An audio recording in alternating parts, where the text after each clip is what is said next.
Como ya se sabe, después de la derrota de Alemania, miles de nazis escaparon de la justicia. Solo se atrapó a algunos de los fugitivos más buscados. A los demás se les persiguió hasta sus últimos días, e incluso después de fallecidos. Esas personas encubrieron su historial y adoptaron identidades falsas. Algunos se escondieron, otros salieron libres, sin ser reconocidos. Miles se fueron a Oriente Medio y Norteamérica, y la mayoría se refugiaron en Sudamérica. Pero en contra de lo que se cree, cierta parte de ellos no se dignaron esconderse, ni cambiaron de nombre. Solo colgaron sus uniformes, se fueron a casa y siguieron con sus vidas.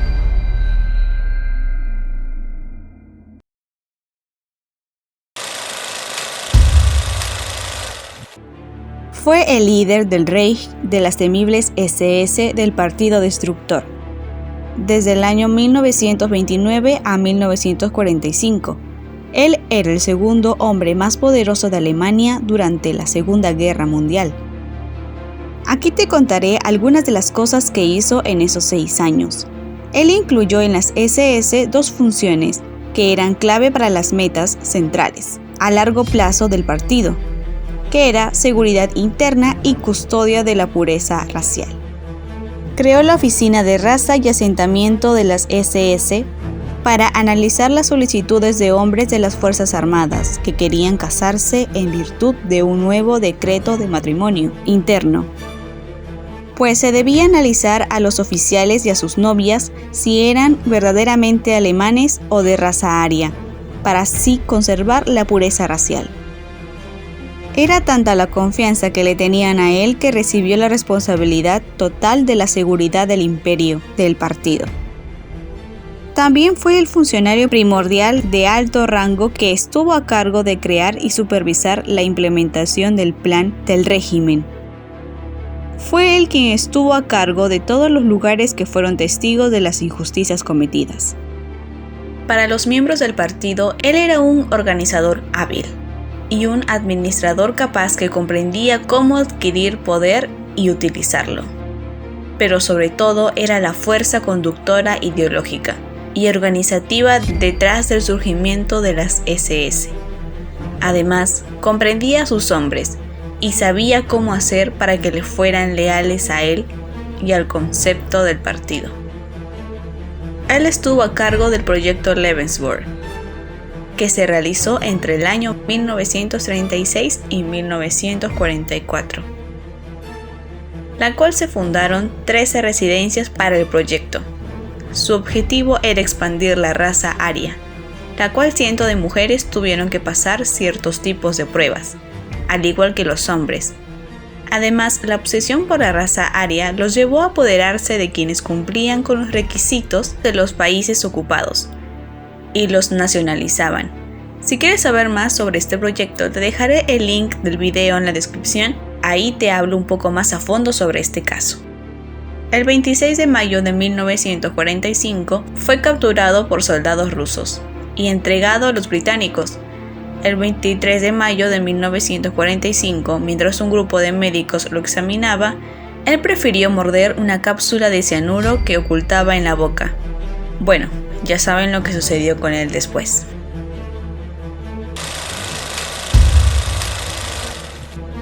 El 12 de mayo de 1941, el líder del partido nombró a Bormann como jefe de la Cancillería del partido.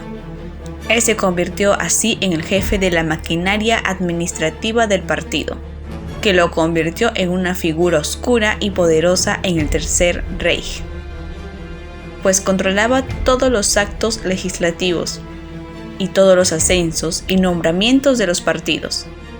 También fue secretario personal del jefe del partido. Más adelante le encargaron otro trabajo, lo cual le dio la fama de ser un guardián rígido e inflexible. Fue una persona fundamental para el partido, ya que era el defensor del seguimiento y disolución de los inferiores, y ejerció un rol en la expansión del programa alemán del trabajo forzoso. Desapareció poco después de la derrota alemana, y algunos decían que había hecho lo mismo que Himmler. Pero los aliados creían que había huido, por lo que en Nuremberg se le juzgó en ausencia y fue condenado. Había rumores de que estaba en diferentes partes del mundo, pero la mayoría suponía que podría estar en Sudamérica. En 1971, el gobierno de la RFA canceló su búsqueda, pero un año después, unos obreros de la construcción dieron con él. Fue identificado por su registro dental. Un análisis de ADN en 1998 puso final a la búsqueda.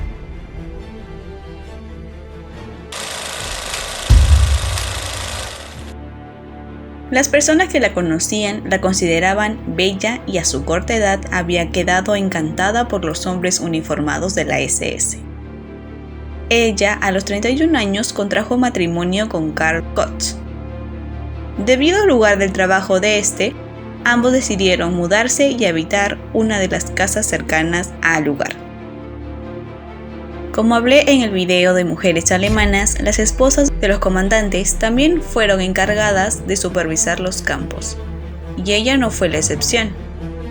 Según contaron decenas de testigos, ella era distinta a las demás guardianas. Ella disfrutaba estar involucrada en cada detalle del día a día del campo, sobre todo en actos sombríos y en humillaciones. Uno de sus pasatiempos favoritos era vestirse de manera provocativa y mostrar sus encantos a los recién llegados al campo. Si un hombre llegaba a mirarla directamente, ella misma con sus propias manos se encargaba de que tuviera un destino hostil. En 1943, los propios miembros del partido juzgaron al matrimonio Kotz. Tuvieron cargos de malversación de fondos, falsificación, amenazas a oficiales y de actos injustos en el campo. Karl fue encontrado culpable y sentenciado, y de esa manera quedó viuda. Y la sentencia para ella fue de 5 años de prisión por recibir bienes robados. Pero sin embargo, ella sacó sus dotes de actriz y fingió una crisis nerviosa que le valió la absolución y abandonó el lugar con sus 2 hijos y se fueron a vivir con su cuñada. En abril de 1945, tras la liberación del campo, realizado por los estadounidenses, unas imágenes tomadas por Billy Wilder dieron la vuelta al mundo. Allí estaba la mesa con la que se encontraron objetos muy escalofriantes. Coleccionaba tatuajes, una lámpara, entre otras cosas. En 1947 se le realizó su juicio, pero estaba embarazada.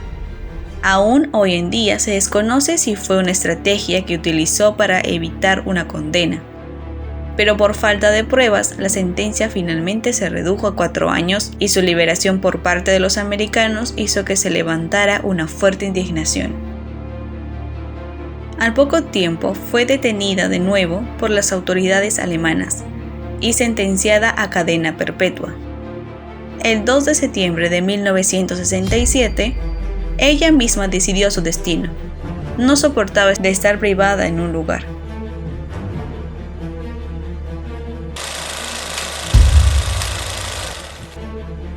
Él personalmente dirigió un allanamiento contra las oficinas de la comunidad cultural judía. El 20 de agosto de 1938, trabajó para organizar una oficina central de emigración judía en Viena. Según cálculos internos, la oficina facilitó la inmigración de 110.000 judíos austriacos entre agosto de 1938 y junio de 1939. Tuvo tanto éxito en sus esfuerzos de inmigración forzada que creó una plantilla que se conoce como el modelo de Viena, para una oficina central del Reich que se empleó en todo el régimen. Después se hizo cargo por completo de la oficina central a partir de octubre de 1939, teniendo así el poder sobre las personas deportadas. Organizó el primer intento real de deportación masiva de unos 3.500 judíos de Moravia y Viena hacia Nisko, en el río San, que se encontraba en Polonia ocupada por Alemania. Aunque hubo problemas con el esfuerzo de deportación y un cambio en la política alemana, terminaron por ponerle fin. Los jefes de él quedaron muy satisfechos con su iniciativa y querían asegurarse de que siguiera participando en el futuro. En octubre de 1940, él jugó un papel central en la deportación de más de 1.5 millones de los que se consideraba raza inferior de toda Europa a los campos de la Polonia ocupada y de partes de la Unión Soviética también ocupadas. Tras la derrota de Alemania quedó bajo custodia de los estadounidenses, pero logró escapar en 1946. Finalmente, con la ayuda de funcionarios de la Iglesia Católica, logró escapar a Argentina y allí vivió bajo diferentes apodos. El más famoso de ellos fue Ricardo Klement. Y eso no es todo. Obtuvo un puesto en una fábrica de Mercedes-Benz y se reencontró con su esposa en 1952. Uno de sus hijos le delató sin querer ante una familia germana de origen judío. Enterado el primer ministro de Israelí, David Ben-Gurión, ordenó su secuestro para juzgarlo en Israel. Eichmann fue sentenciado y es así como dejó este mundo en el año 1962.